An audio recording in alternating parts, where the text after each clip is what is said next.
Pour moi, qui suis la fille évidemment de Lumumba, la langue française, pour mon père aussi, la langue française était la langue de l'émancipation. Quand mon père a fait son fameux discours où il disait on était battu matin, midi et soir, pour lui, et il répétait toujours dans ce discours qu'il était formé par les Lumières, par les droits humains, par les droits de l'homme, ainsi de suite. Et aujourd'hui, la langue française n'est plus une langue unicentrée sur un seul pays. Elle est polycentrée. Elle n'est pas une langue dominante. Elle est une langue pivot, mais comme je dis, avec les autres langues qu'on valorise, avec les valeurs qu'on voudrait s'approprier. Bonjour Brut, je suis Juliana Amato Lumumba.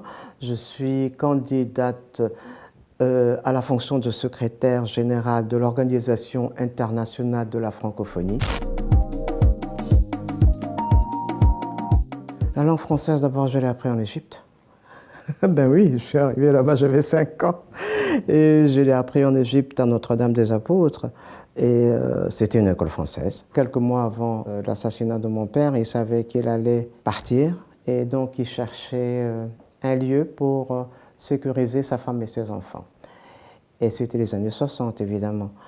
Il a demandé à Sékou Touré, qui lui a dit non, chez moi, ce n'est pas vraiment le meilleur lieu. Et il a demandé à Kwame Nkrumah, c'était la même réponse.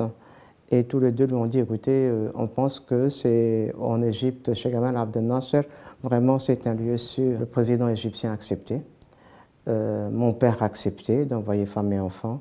Mais ce qui est extraordinaire, c'est que les deux hommes ne s'étaient jamais vus.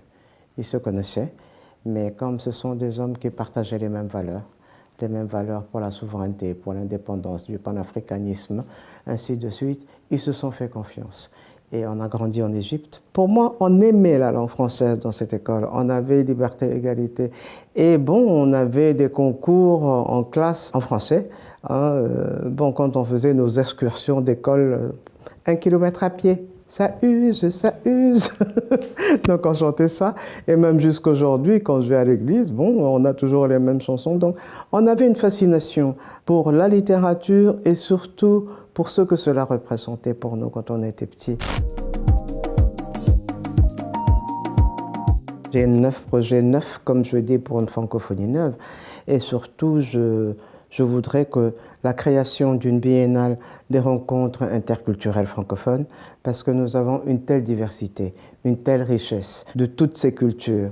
Et pour moi, j'aimerais que ces cultures, les membres, les communautés, les femmes, les hommes, les jeunes se parlent ensemble, discutent ensemble, dialoguent ensemble. Il est important pour moi aussi de parler de la valorisation des langues sœurs. Il y a le Lingala, le Swahili, le Bambara, le Peul, le Khmer, le créole, l'acadien, et donc toutes ces langues, non seulement pour qu'elles revivent, pour qu'elles soient là, et pour que nos langues aussi ne disparaissent pas, parce qu'ils sont les vecteurs de nos identités. C'est important aussi de raviver nos patrimoines culturels qui sont si riches, et avec cette volonté de parler, de dialoguer, de communiquer, de se connecter, et cela est important. Évidemment, il y a aussi un autre problème qui se pose, et ce sont les conflits qui frappent à la porte de l'OIF. Or, ce n'est pas le lieu normalement où on peut parler des conflits ou bien des conflits diplomatiques ou autres. Et c'était important, je crois, de faire l'académie, pour moi, l'académie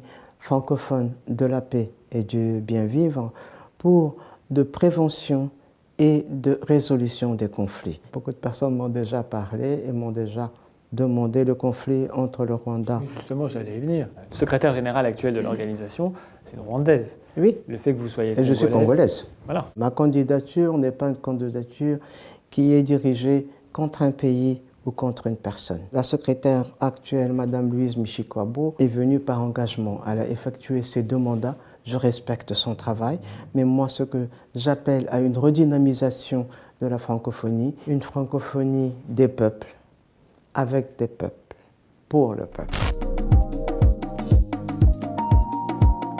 Et la francophonie a commencé comment? La francophonie a commencé par 4 hommes qui ne voulaient pas que la langue française pâtisse de son passé qui est douloureux et qui est douteux. Ils ont voulu faire de la francophonie, et ils ont fait de la francophonie et de la langue française, qui était leur langue. Non seulement ils se sont appropriés, mais une langue de valeur, une langue de solidarité, une langue de culture et de dignité retrouvée, une langue de lumière. Il y a une façon de voir les choses en disant on regarde le passé. Je dis oui, le passé c'est très important, c'est comme le rétroviseur d'une voiture, vous regardez, vous savez ce qui se passe derrière et c'est important de savoir d'où l'on vient. Parce que notre histoire aussi, on doit se la réapproprier. Je n'ai pas cette vision-là de dire néocolonial parce que bon, c'est le passé, nous sommes au XXIe siècle, les choses ont aussi évolué, les paradigmes ont évolué. Je trouve que c'est quand même déplorable que nous ayons des membres qui partent. On ne devrait pas diminuer les membres de la francophonie, de l'OIF, mais plutôt augmenter les membres. D'abord, bon, si je suis là, je sais qu'au moins, si je vais dans ces pays, comme vous dites, par mon patronyme, parce que mon père est leur icône hein, de souveraineté, d'indépendance, de dignité de l'homme noir, au moins ils vont me recevoir.